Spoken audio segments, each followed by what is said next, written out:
या ये समझ आया था आप लोगों को? No but what but sir तो आए थे, आप नहीं आए थे। चलिए बताते हैं। बोल रहा है what to do if your cloth catch fire. अगर आपके कपड़े में आग पकड़ ले, आपके कपड़े में आग पकड़ ले तो आपको क्या करना चाहिए? तो आपको वहां पे SDR मेथड का यूज करना चाहिए। किसका? SDR का मतलब होता है स्टॉप, ड्रॉप और रोल। यानी सबसे पहले आप जहाँ हैं वहाँ आपको क्या होना है? रुक जाना है। और फिर आपको क्या होना है? ड्रॉप हो जाना है। और फिर रोल करना है। और आपको एग्जिट पॉइंट की तरफ रोल करना है, ताकि आपके कपड़े से आग भी क्या हो जाए? इंस्टिट्यूट हो जाए और आप बाहर की तरफ एग्जिट भी हो सके। ठीक है? किसी को कोई यहाँ तक दिक्कत? देखिए लिखा है स्टॉप वेयर आर यू, यानी जहां आप हैं वहां क्या होगी? रुक जाइए। उसके बाद से ड्रॉप द ग्राउंड, यानी सतह पे आपको क्या होना है? लेट जाना है। उसके बाद से cover your face with hand, यानी हाथ के साथ अपना फेस क्या करना है? ढक लेना है। And roll over and over until the fire is out, और आपको तब तक रोल होना है, मतलब तब तक ऐसे रोटेट होना है जब तक आपके कपड़े से आग क्या हो? बाहर न चला जाए, यानी बुझ न जाए। तब तक आपको क्या होना है? रोल होना है। किसी को कोई डाउट? आगे how many stage of fire as per NFPA। NFPA का क्या मतलब है? National fire protection association. तो NFPA के अनुसार फायर के 4 स्टेप हैं। सबसे पहला क्या है? इग्निशन। इग्निशन मीन्स शुरुआत, यानी आग का स्टार्टिंग पॉइंट। उसके बाद से ग्रोथ, यानी थोड़ा सा उसमें क्या हुआ? वृद्धि हुई। उसके बाद से फुली डेवलप, यानी कि विकसित हो गया पूरी तरीके से।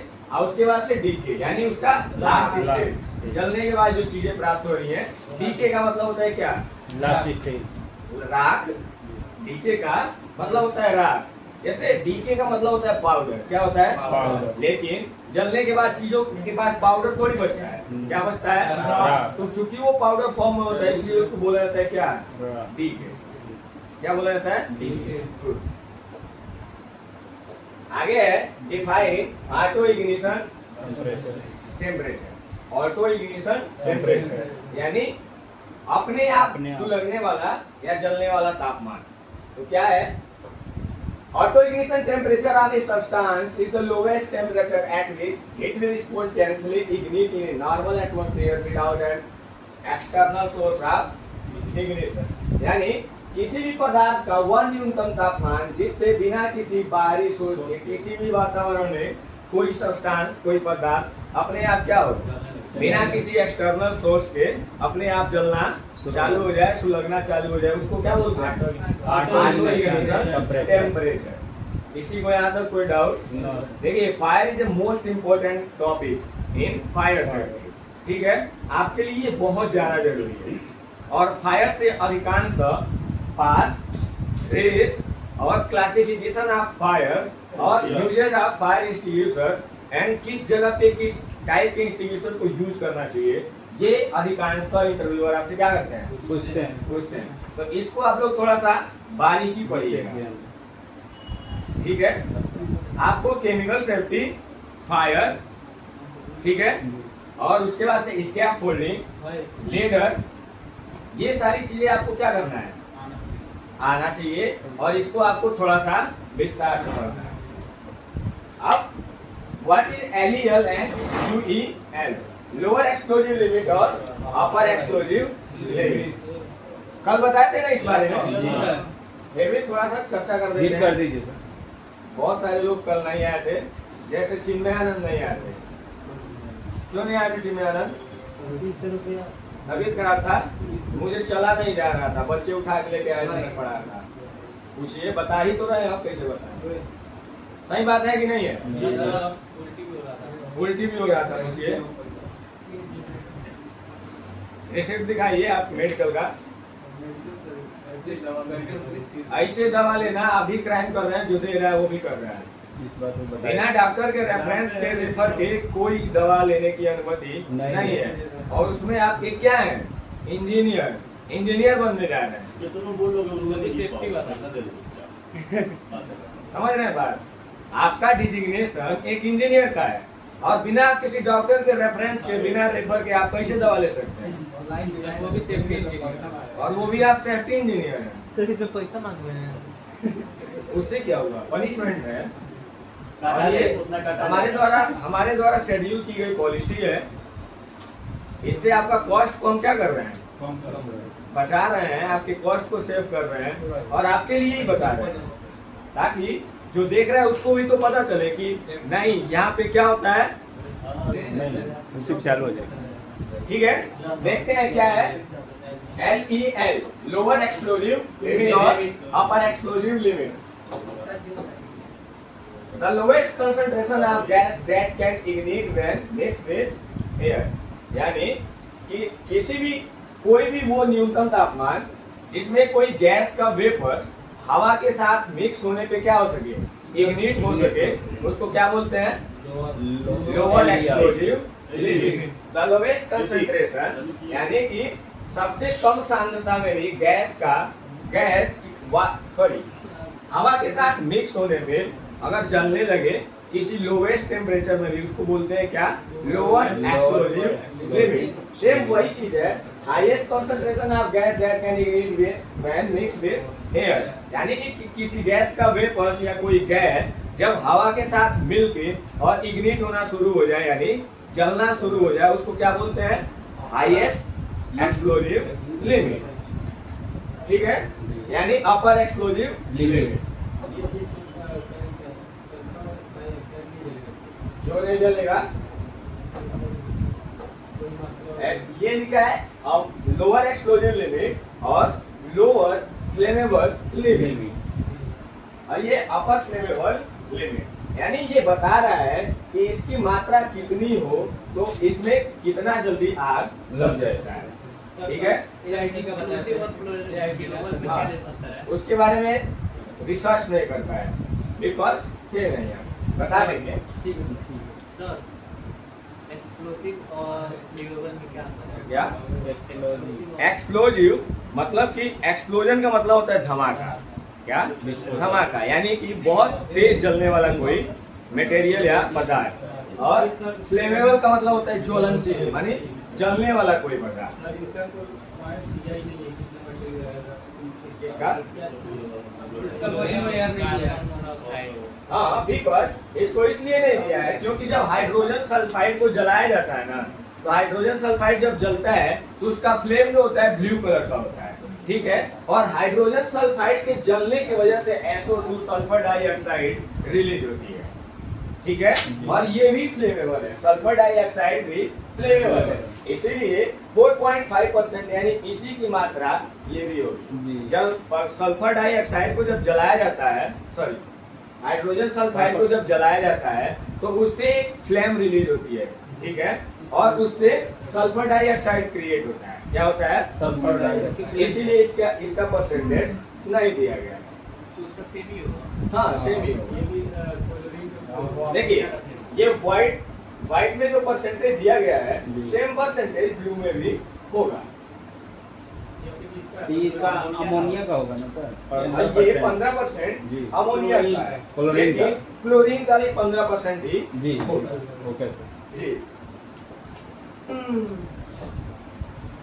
आगे बढ़ते हैं। What is full form of fire? Fire का फुल फॉर्म क्या है? फाइंड, यानी सबसे पहले आपको क्या करना है? पता लगाना है। उसके बाद से क्या करना है? इन्फॉर्म, यानी बताना है। उसके बाद से रेस्क्यू करना है, यानी रेस्क्यू मतलब बचाना, यानी कि उनको वहां से निकालना है। और उसके बाद से एवैक्यूएट, यानी उस पूरे क्षेत्र को क्या करना है? खाली करा देना है। ठीक है, खाली कराना। ठीक है, selecting an institution. The point below provide basic guidance on selecting fire extinguisher according to the fire risk. यानी कि किस प्रकार के आग के जोखिम पे किस टाइप के कौन सा हम फायर एक्सटिंग्विशर यूज करेंगे, ये जानकारी इसी आधार पे प्रोवाइड की गई है कि आग का क्लासिफिकेशन क्या है, मतलब कि किस पे आग लगा है। ठीक है, मतलब क्लास ए में क्या जलने वाला मटेरियल है, बी में क्या है, सी में क्या है, डी में क्या है, सबके लिए अलग अलग एक्सटिंग्विशर है ना।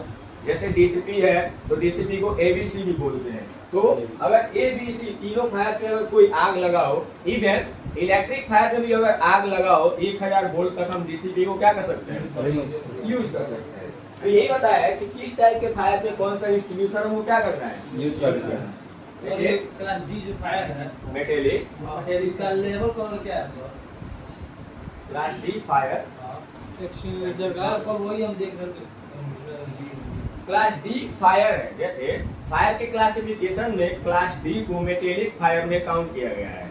इसके एक्सटिंग्विशर के तौर पे क्लास ए जो फायर है, हाँ। उसे हम ब्राइट रेड से मतलब लेवल जानते हैं। फायर को नहीं, एक्सटिंग्विशर को। वही एक्सटिंग्विशर को हो तो हाँ, तो क्लास डी के लिए ये क्लास ए टाइप का, सॉरी वाटर टाइप का एक्सटिंग्विशर यूज करते हैं, उसका भी ब्राइट रेड है। सबसे पहले आप फायर के क्लासिफिकेशन में और फायर एक्सटिंग्विशर में डिफरेंट को समझिए।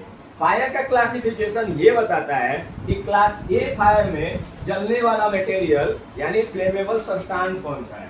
ठीक है, क्लास बी में फ्लेमेबल सब्सटेंस कौन सा है। ठीक है, उसके अकॉर्डिंग आपको सिलेक्ट करना होता है कि हम कौन सा एक्सटिंग्विशर यूज कर रहे हैं।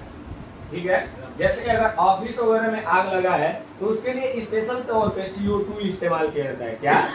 CO2। लेकिन अगर वोल्टेज का परसेंटेज मात्रा 1000 वोल्ट से अधिक नहीं है तो वहाँ पे डीसीपी भी क्या हो सकता है, यूज कर सकता है। यूज किसी को कोई दिक्कत?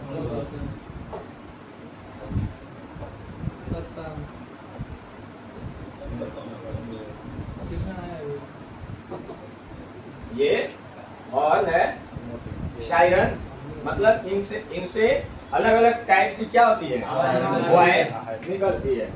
सिग्नल देने के लिए इसको यूज किया जाता है। ये fire sign and symbol, mandatory sign, मतलब कि आपको अपने कार्यस्थल पे इन जगहों पे क्या करना है, साइन बोर्ड का इस्तेमाल करना है। फायर एग्जिट कीप क्लियर, यानी कि आपका जो आने जाने वाला रास्ता है उसको क्या रखना है, क्लियर रखना है। Fire keep, fire door keep shut, यानी जो आपका फायर डोर है उसको क्या करना है, बंद करके रखना है। यानी इन जगहों पे आपको साइन बोर्ड का यूज करना है। Safe condition sign, fire exit, directional fire exit, emergency exit, fire assembling point, उन सब पे आपको साइन बोर्ड लगा के रखना है ताकि अगर कोई लोग आ रहा है जा रहा है तो उसको पता चले कि ये कौन सा लोकेशन है। Is that clear? किसी को कोई डाउट? उसके बाद से note, fire safety information signage is red which is not to be confused with general health and safety signage. In red which prohibited action, example no smoking. यानी कि fire safety information signage is red, यानी आग से सुरक्षित किसी भी प्रकार के साइन के लिए आपको कलर के रूप में कौन सा यूज करना है, red. Which is not be confused with general health and safety signage. In red which prohibited action, example no smoking, ताकि लोगों को ये पता चल सके कि ये फायर के लिए है, ताकि आप जब ये येलो और ब्लैक को यूज करें तो उनको पता चल सके कि यहाँ पे नो स्मोकिंग के लिए बोर्ड लगाया है और यहाँ पे इसके लिए फायर्स के लिए बोर्ड लगाए गए हैं। दोनों बोर्ड में डिफर होगा तभी तो लोग आइडेंटिफाई कर पाएंगे।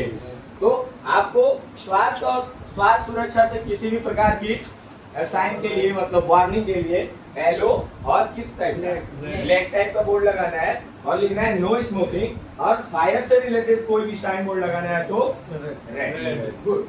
Health and safety warning sign may also be present in the workplace. These signs are yellow and black and indicate a hazard, danger. आपके स्वास्थ्य और सुरक्षा की वार्निंग साइन बोर्ड कार्यस्थल पे मौजूद होता है और ये येलो और ब्लैक कलर से हजार्ड और खतरे को, यानी हजार्ड और खतरे को क्या करता है, प्रेजेंट करता है। ठीक है, स्वास्थ्य और सुरक्षा का साइन बोर्ड आपके कार्यस्थल पे मौजूद होता है। This sign are yellow and black indicate, ये पीला और ब्लैक कलर में खतरों को क्या करता है, प्रेजेंट करता है, दिखाता है। कि यहाँ पे खतरा है। जैसे एग्जांपल के तौर पे बताएं, ये टावर वाला पोल आप लोग देखे हैं खेतों में जो लगे रहते हैं, तो उस पे एक डिस्टेंस के बाद से जाके एक बोर्ड लगाया गया रहता है और लिखा गया रहता है डेंजर, ठीक है, लिखा गया होता है ना। उसका मतलब ये है कि वो हाई वोल्टेज है, उससे ऊपर अगर आप जाते हैं तो उसके अंदर ये कैपेसिटी है कि आपको क्या कर सकती है, एब्जॉर्ब कर सकती है, ठीक है।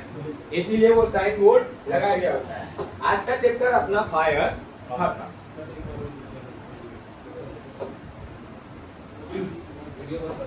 कौन सा?